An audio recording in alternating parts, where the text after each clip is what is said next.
Hello guys, magluluto po ulit ang mama ko ng butter shrimp. Ayan po. Lagay niya na po yung butter. Hinahalo na po niya guys. Ayan na po.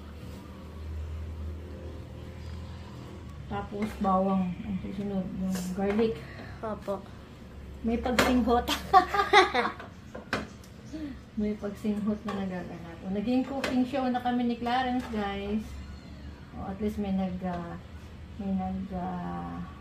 video na sa ginagawa ko. Hindi na ako nahihirapan. So, guys, meron kasi kaming bisita. Yung bayaw ko pupunta.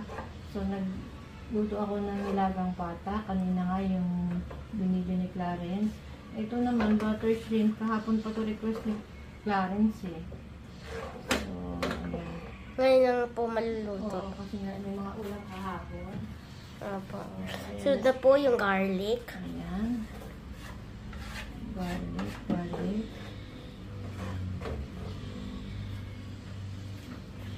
Ayan. Guys, lalagyan na po ng mama ko, ng maganda ko pong mama ng mga pampalasa.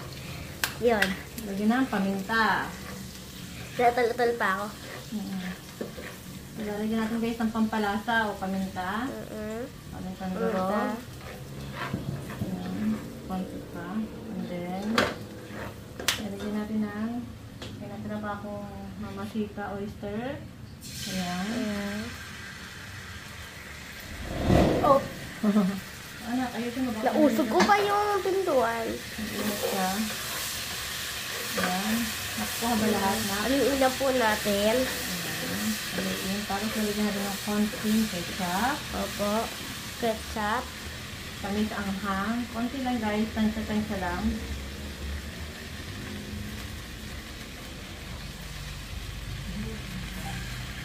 Sa mga magtatanong kung ano yung nasa gilid, ano po yan, nilagang pata.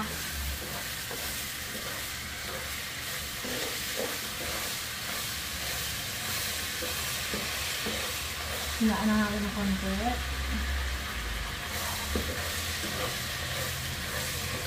Tama ba? Nilagang pata. Bango. Lagyan natin ng Hipon. Ayan na. Lagyan na po ng mama ko ang hipon. Clarence, ayaw niya ng sobrang anghang. So, hindi kayo maglalagay ng sili. Yung paminta lang talaga yung pinaka-anghang niya. Anak, ba't malikot yung camera mo? Okay, tapos lalagyan natin ng Sprite. Tapos tatakpan natin. Kung gusto naman sa mga nag-uubuhan namin kasama. Okay, guys, takpan natin. Okay, papakita namin mamaya. Lagyan mo na. Kuyan, okay. Lalagyan ka muna. Ngayon po guys, lagyan po natin ng sugar. 3 lang. 2, 3. Ayan. So, haluin natin. Tatakpan ulit natin hanggang sa lumapot siya. Ayan. Palalaputin natin siya. Hanggang matuyo yung Sprite at saka yung sugar. Lalapot siya. Okay guys, balitaan namin kayo. Ayan na po. Ayan na po guys. Luto na po to. Papatayin na po ni mama. Ayan.